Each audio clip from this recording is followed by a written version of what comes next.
Kelak na lai siang tho kha sim ahia class ni na mo ding na en lengo thai sa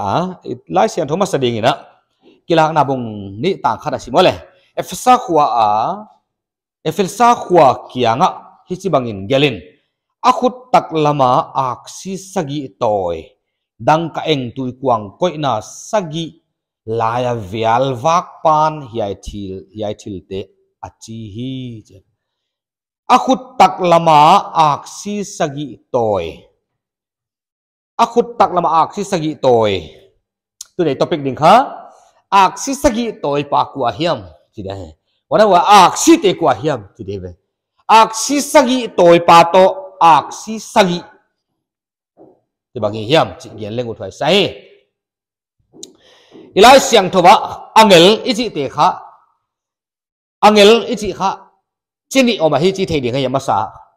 ilai siang thoina angel van sol tak achi te kha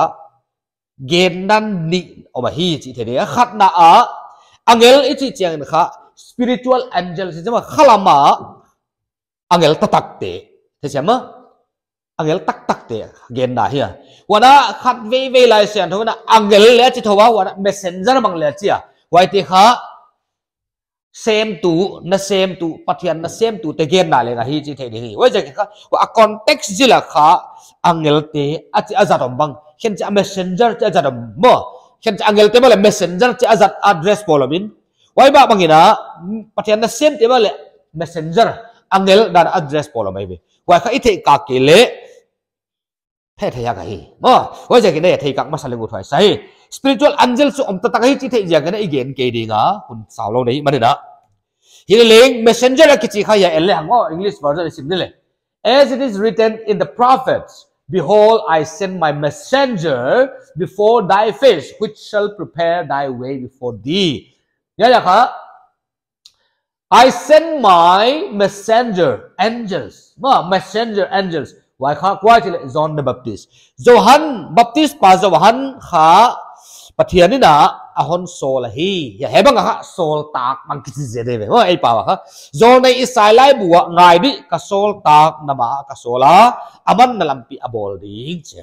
ka sol tak yai kha angels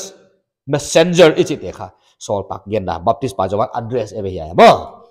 which ma bangina Luka bung kwa tang som ngal ni na huan apaiwa che ama adia nakiman sang degin samari mi te khota khat alu tua ya kha and send messengers again ya kha apaiwa awa apaiwa kwa te ta pai disciples te pai wa messengers lai sa nu chino nahi e je lai sa thawin kha angels messengers so tak te khong an again khola hi ai le tua te kha tua de na isim na hi efesat ya hi axis sagi atoi messenger gen na hi ma wa messenger te Jesus Christ khuta axis sagi atoya wa axis to pe kha Jesus Christ chi khai the de gai ya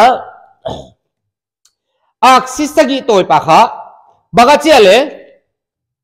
why tui kwang koi na sagi ya tui kwang koi na sagi seven lampstand it's mo sa pa tui kwang koi na sagi pen kha saptom sagi gen na hiya wa aksi sagi achi pen kha same to messenger pathian thu gen te sagi gen na hiya saptom sagi te pastor te chi bai ni mo tu lai pau dal le why zo kha why aksi sagi toy pa ko ya bai ti le tui kwang koi na sagi laya abidila mo alai vial vak che na vial vak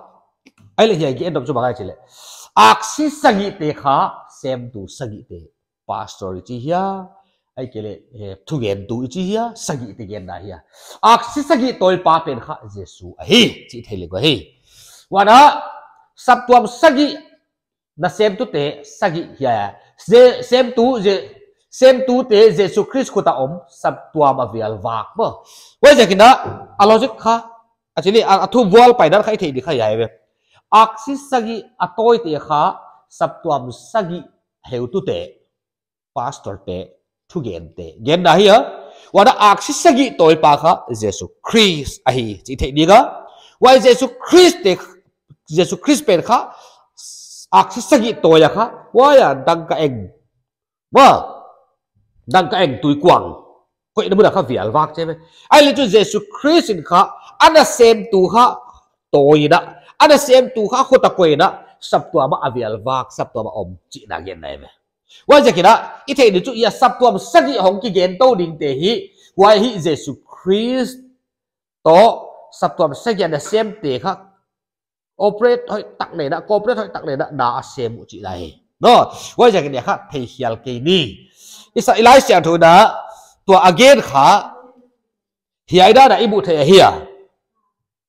Efesa khwa a sab tuam te kya ga no sab tuam sagi om te kya ga kha Jesus Christ kha vial wak hi chi the ni ga hi wa jakin hiya ya imu thei khat chu mangai chi le sem tu khat hiya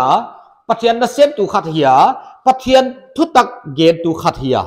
Jesus Christ da alet khak lo om khat he ya hi chi the ni wa jakin da ki ve leng u thai ka sak khar mai tu ne thu gen ka hi mai thei thu gen nai mai thei mo hu chi bang te kha ya ya hi ya hi Jesus Christ let na hi le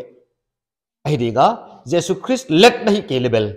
dang le dang kilen dang le dang ki zui hi di na hi wa ja ki thai thu hi hoi tak kai to thak leng u thai sa hi tu ne Jesus Christ let ma ka hi ya Jesus Christ zat ma ka hi ya ai ke le keima a ki zang keima a sem tu ka hi mai hiam chi tu na ma ni ki vel thak leng u thai sa hi sao lo chi la tom chi ka hiai aksi sagi toy gen chat da yai ta hi ma na isun jom dinga to pan thui gen te tan charan bo zo le no okay